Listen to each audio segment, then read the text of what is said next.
So with the engine and transmission removed from this old Caddy, we can see that we have some damage to the AC box. Some of these older cars, they put the AC evaporator box right under the hood, right next to the engine. And that's what this Cadillac has. And there's some holes that are in the lower box. I've looked for one online and I can't find a replacement. So what we're gonna do is we're just gonna try to repair his so much that it'll work and function. And to make that happen, we're gonna use some plastic and some fiberglass. And let me show you guys what the holes look like. So these are our holes, right here, and right here, and right here. There's also a crack that runs right all along this side right here. The way we service the evaporator and the heater core is this lid comes off and then this unbolts from the firewall and comes out. We're going to try to do it in such a way that it can still come apart from service, but that everything is structural and sound.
So now that we have some pieces of cut coolant bottle glued to the AC box, maintaining its shape, and now that it's watertight and we can handle putting liquid resin over it, we got some fiberglass.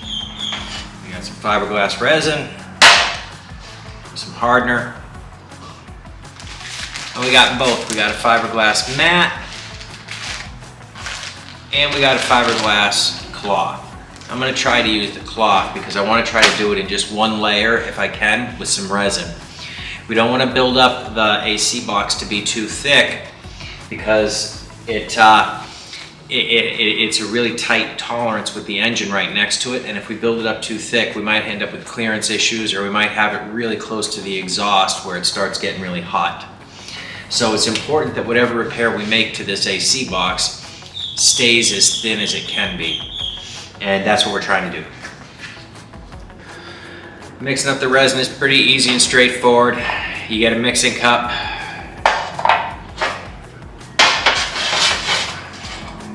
You pour some fiberglass resin in it.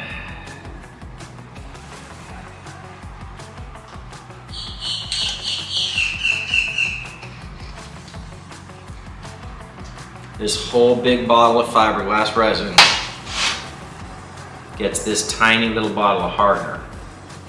So for like a half a cup of resin here, I'm only going to put in a couple of drops. I'm not going to put in a lot of this hardener. It doesn't need much. And that's it.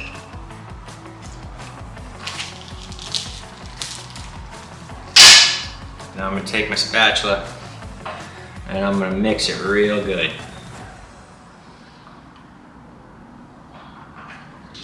Once it's mixed up, you only got a couple of minutes to work with it until it starts setting up. So it's important that you're ready to go when you start mixing it. You get a paintbrush. Before we put our fiberglass down, we don't want to put the fiberglass on a dry surface. We want to wet the surface first and then put the fiberglass on. So the first thing we do is we take the paintbrush and we just paint the whole area where we're going to put the fiberglass cloth to put a resin base behind the fiberglass.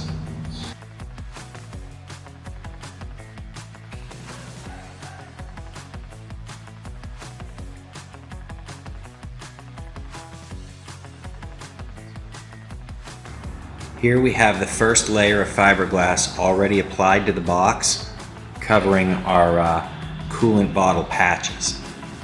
We're probably going to run a second layer over this when this finishes curing and sets up. So we have 2 layers of fiberglass cloth.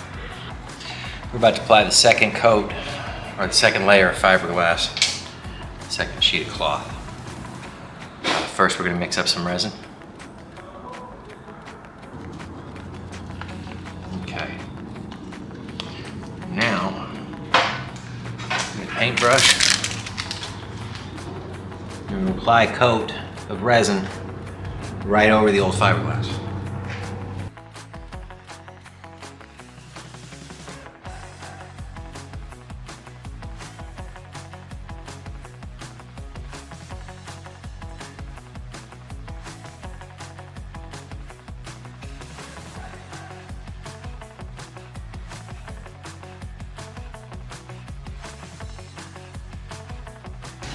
Set this down for a minute, and we're going to cut up another piece of cloth. We'll just take the rest of this one piece that we started cutting.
Now we'll just let it cure.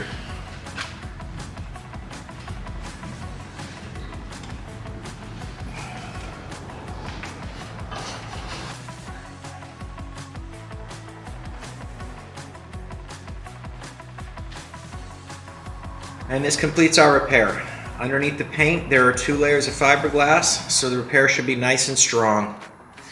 This was an important repair for us to make because we really want to restore AC in this vehicle along with the LS swap. And now we're ready to put the 4L80 in, and then the LS1, and then get started on the EFI.